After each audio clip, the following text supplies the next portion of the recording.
le Japon depuis tout petit en fait. Quand j'étais gamin, j'allais au vidéoclub à côté de chez moi et je louais des films japonais sans savoir ce que c'était, juste à la pochette, à la jaquette. J'ai maté pas mal de films de Kurosawa très très jeune. Et un des films qui m'a le plus marqué, c'est Rêve. C'était son premier film en couleur, je pense. Il y a beaucoup de choses traditionnelles dans le truc et ça m'a marqué depuis tout petit. Donc après bon, il y a eu voilà, je fais partie de la génération aussi des mangas, des dessins animés qui avons tous les enfants qui ont grandi là-dedans. Et du coup ça m'a marqué aussi. Et voilà, il y a un espèce de tout. C'est pas juste la bouffe ou les dessins animés ou les films. C'est vraiment tout depuis le début qui m'a bercé. Cet album, c'est un peu, je dirais 2 ans de ma vie. C'est des idées au départ, sans savoir que j'allais partir là-bas en fait à un moment donné. Beaucoup de rencontres. Par exemple, il y a un chanteur que j'ai rencontré là-bas qui s'appelle Shingotu, qui est très très connu au Japon. Il s'est retrouvé sur mon album. Enfin, pour moi, c'était un honneur, quoi. Et voilà, c'est beaucoup de choses qui sont faites un peu comme ça, un peu au hasard, un peu des rencontres là-bas sur place, et puis après beaucoup de taf chez moi avec tout ce que j'avais ramené, quoi.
ce projet-là, c'était important d'avoir la vidéo parce que je trouve que c'est très dur de défendre de la musique entre guillemets morte. Moi, j'ai l'impression de faire de la musique. J'ai l'impression de faire de la musique de studio en fait, pas de faire du live.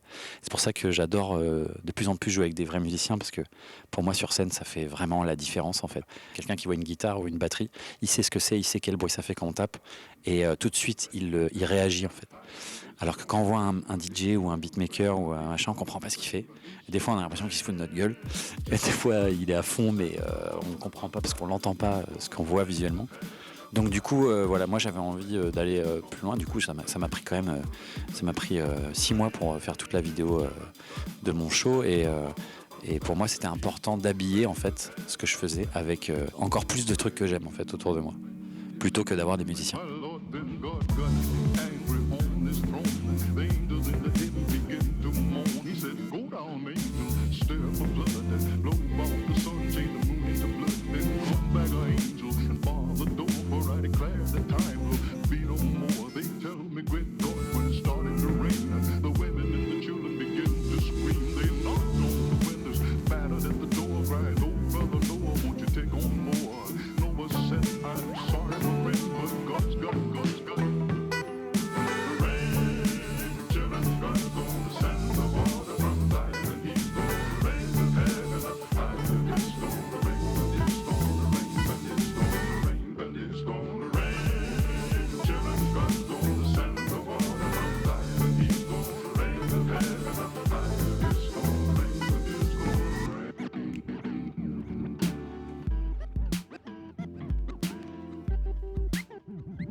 Stopping, no was worried when the rain dropping. He sent out a raven and sent out a dove. The water great God came for coming from above. They tell the little children the bird did seek, but he couldn't find a land to rest his feet. They tell the little children the bird did seek, but he couldn't find a land to rest his feet.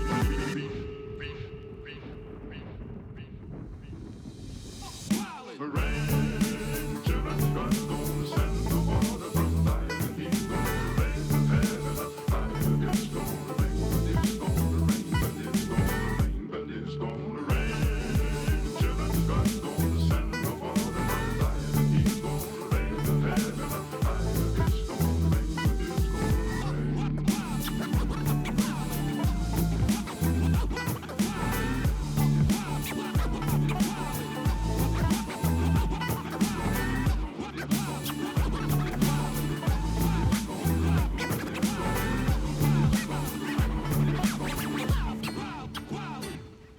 Alors oui, je suis signé depuis toujours en fait, puisqu'on a créé ce label avec d'autres personnes du label aujourd'hui, avec Mathieu qui est mon binôme de Smokey Joe, avec Clément, avec plein d'autres gens. Il y a Nolwenn là, qui est là depuis je crois 8 ans. Donc voilà, c'est mon label, c'est mon label en fait, c'est notre label à nous. Depuis, on fait un peu ce qu'on veut quoi. Donc voilà, aujourd'hui c'est un label qui est très très très actif sur Bordeaux, qui organise des concerts partout, au Rocher de Palmer. Là en ce moment beaucoup à la salle du Grand Parc, la nouvelle salle. Et il commence à y avoir un pôle tourneur, il y a beaucoup d'artistes qui sont signés. Moi à peu près tous mes projets, sauf les trucs que je fais ailleurs, mais comme quand je travaille pour le label Chinese Man. Mais sinon tout ce que je fais c'est Banzai, et les futurs projets aussi seront Banzai quoi. Pareil c'est local, faut y aller.